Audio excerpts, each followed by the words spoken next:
warahmatullahi wabarakatuh. Wa alaikum salam wa rahmatullahi wa barakatuh. I have a question. Yes. So, who should give me advice? Should it be a perfect person, or anyone can give me advice? Okay, brother, you see there is a problem. People think that to give someone advice or to guide someone, you should be perfect.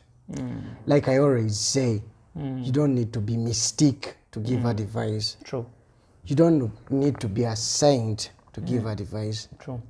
Giving advice is just a soul, a heart. That is humanity.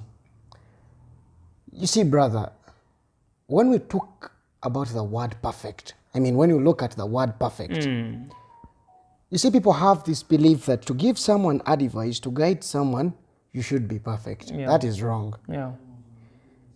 Because a perfect person does not lie. Perfect people do not drink, they don't smoke, they don't cheat, they don't get hurt, and they don't cry. Those are perfect Sum up all that. Then I also want to bring this out. You know, God says, Huwa al-Ghafur. He is the most forgiving. Yeah. Huwa al-Rahman. He is the most gracious. There is a reason as to why he says most. Because he, God, Allah Tabaraka wa Ta'ala, is perfect. But then, when you want to be perfect, I want you to know that perfect people do not exist.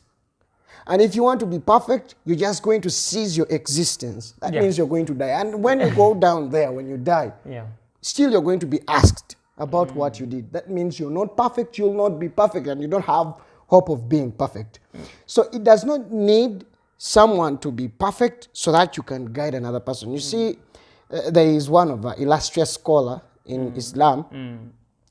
He's called Sufyan al-Thawri. He said, if people knew what life experience and what things we did in the past as scholars, you understand, they wouldn't have sat and listened to what we said. Meaning they wouldn't have followed us. Yes, because we have that dark side of our life, but we leave it and say we have to change, because that is life. You do something wrong and God gives you the opportunity to come back and repent. It covers for you. Yes, so he can forgive you. True. And he knows you, God. True.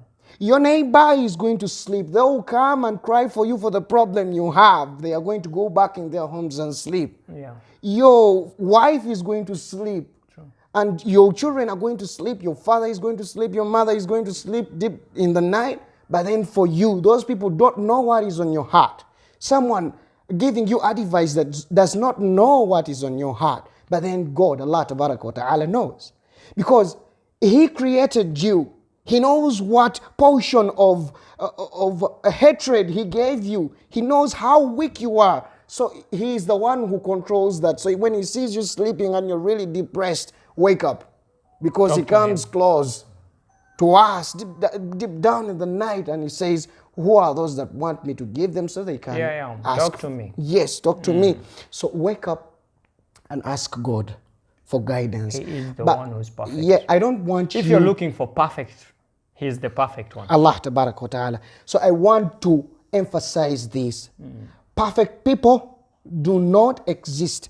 Because a perfect person does not lie, he does not cry, he does not get hurted. He's neutral. He's just there. They don't feel. They don't exist. If you try so hard, you're going to die. And when you die still, you're going to find yourself not perfect. Because down there, you have some questions to answer. To that. So you just prepare your questions that you're going to answer there and live perfect for God. Allah Tabaraka wa Ta'ala. That's all I can say. Try. It's okay to make mistakes. It's okay not to be perfect. Do not back away from advising someone or from giving someone guidance just because you're not perfect.